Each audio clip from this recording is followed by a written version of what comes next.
أعلن اليوم مدير أكاديمية جيل الترجيح للتأهيل القيادي الافتتاح الرسمي لمشروع تكوين أكثر من 60 سياسي شاب خلال السنتين القادمتين. إكرام سلطاني حضرت الندوة وعادت بما يلي.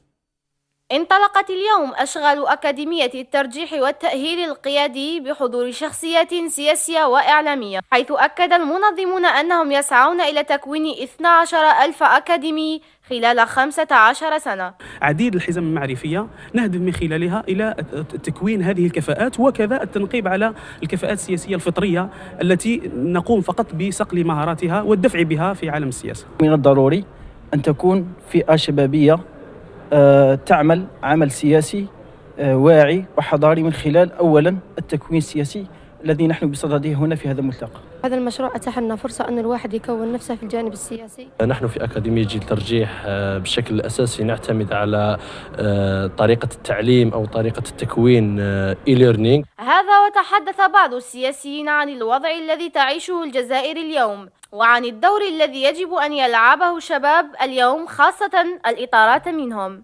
لا بد لهذه الشخصية القيادية أن تكون ذات مصداقية. انتم الان في التكوين السياسي عندكم شيء جيد، ولكن واش راح ديروا بالناس هذو اللي تكونوهم؟